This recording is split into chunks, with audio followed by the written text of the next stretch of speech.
जय हिंद दोस्तों हम सभी उत्तराखंड वासियों ने उत्तराखंड की स्थापना दिवस को मनाया। जैसा कि आपको पता है, उत्तराखंड का निर्माण 9 नवंबर 2000 को हुआ था। यूपी से अलग करके उत्तराखंड को बनाया गया था। उत्तराखंड को बनाने का मेन मोटिव था कि जो यहाँ के पहाड़ी इलाके हैं उनका विकास करना। लेकिन क्या आपको लगता है कि 20 सालों के बाद भी उत्तराखंड का विकास हो पाया है? और खास तौर पे उत्तराखंड के पहाड़ी इलाकों का विकास, जिसमें कुमाऊं और गढ़वाल आता है। क्या आपको लगता है कि 20 साल होने के बाद भी कुमाऊं और गढ़वाल अपनी उस ऊंचाई तक पहुंच पाए हैं जो कि उस समय के क्रांतिकारी लोगों ने सोचा था? दोस्तों, इस वक्त मैं उत्तराखंड के पिथौरागढ़ जिले के एक छोटे से गांव में हूं, जिसका नाम है जिनगाल, जो कि बिसौना खान में पड़ता है। और दोस्तों, आपको मैं यह भी बता दूं कि मेरी तरह यह भारत के मशहूर क्रिकेटर ऋषभ पंत का भी ननिहाल है। दोस्तों, यहाँ पर आकर मैंने देखा कि स्थिति जैसे की तैसी ही है। आखिर इस स्थिति में परिवर्तन क्यों नहीं हुआ? दोस्तों, एक युवा होने के नाते ये मैंने सोचा कि आखिर ऐसी स्थिति क्यों है। यहाँ पर कुछ संसाधनों की कमी जरूर है, लेकिन फिर भी हमारे पास इतने पर्याप्त संसाधन है कि हम अपना निर्माण खुद कर सकें। दोस्तों, आज की मेरी ये वीडियो पहाड़ियों के लिए है, उन पहाड़ी लोगों के लिए जिन्होंने पर्वत का सीना चीर के खेती करी है। आइए देखते हैं यहाँ की झलक।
बात तो बस एक ही गाना याद आता है मुझे, मेरी जन्मभूमि मेरो पहाड़।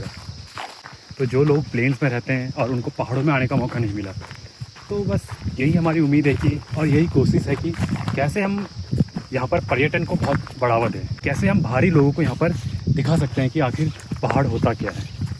तो जस्ट एक टीले को लोग पहाड़ समझ लेते हैं, लेकिन पहाड़ सिर्फ एक टीला नहीं है। जहाँ पर टीले टीले हों, एक तरीके से पहाड़ी पहाड़ हों, उनको हम पहाड़ बोलते हैं। और दोस्तों, ये वीडियो है उनके लिए है जो मेरा YouTube चैनल है, उसमें मैं हमेशा कुछ मोटिवेशनल स्पीच या कुछ भी मोटिवेशनल थिंग्स डालता हूँ। लेकिन ये भी एक मोटिवेशन से कम नहीं है कि आखिर आज जो व्यवस्था यहाँ पर है पहाड़ों में, तो सोचिए आज से 50 साल पहले कैसी व्यवस्था रही होगी यहाँ पर।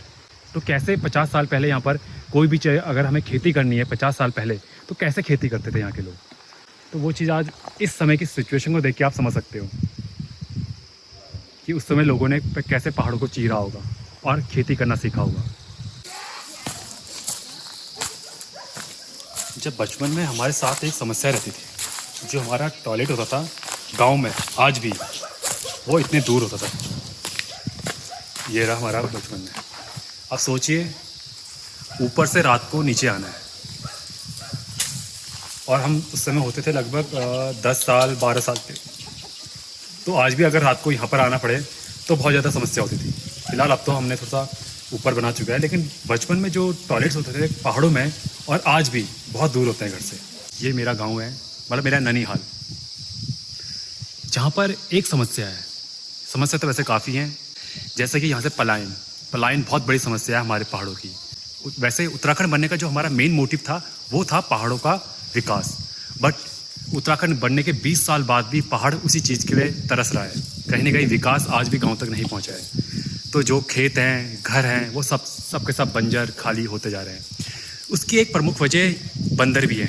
देखिए यहाँ पर बंदर, तो बंदरों की इतनी फौज है कि जो ये अगर हम कुछ अनाज अपने खेतों में बोते भी हैं, या यहाँ के किसान जो अपने खेतों में अनाज बोते हैं, कुछ भी हो सकता है वो अनाज, तो वो इसमें से निकाल के खा लेते हैं। यानी कि जो दाने हैं वो निकाल के बंदर चुग लेते हैं। तो जाहिर सी बात है, जब दाने चुग लेंगे तो आखिर उसमें बचेगा क्या। तो अगर बात करें कि पेड़ लगा दें, हम फल फ्रूट लगा दें जिसमें कि मेहनत कम है, तो वो चीज़ भी यहाँ पर बच नहीं पाती है। तो ये थोड़ी समस्या है जिसकी और हमारे उत्तराखंड के नेताओं का ध्यान गया ही नहीं।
दोस्तों, कुछ काम तो हमारा भी है कि आखिर हम अपने पहाड़ों की स्थिति को कैसे सुधार सकते हैं। तो ऐसे युवा जो कि पहाड़ों में ही रहते हैं, जैसे मुझ जैसे युवा जो कि शहरों में रहते हैं और जिन्होंने अपनी पूरी शिक्षा वहीं से करी है और कहीं न कहीं वहीं अपनी जॉब कर रहे हैं, लेकिन अगर हमें भी यहाँ पर आने का अवसर मिले, अगर हमारे लिए एक ऐसी व्यवस्था बनाई जाए जिससे कि हम अपने वहाँ का कार्य यहाँ भी कर सकते हैं, तो जाहिर सी बात है कि हम पहाड़ी युवा उन शहरों को छोड़ के अपने पहाड़ों की तरफ फिर लौट आएंगे और कहीं न कहीं हम अपनी जॉब के साथ साथ या अपनी शिक्षा के साथ साथ भी उस कार्य को कर सकते हैं जो कि हमने सोचा है और जो यहाँ पर हो सकता है। दोस्तों, बस हमारे पास तो एक उम्मीद है कि हम अपने पहाड़ के लिए कुछ कर पाए। आज के लिए इतना ही। जय हिंद, जय भारत।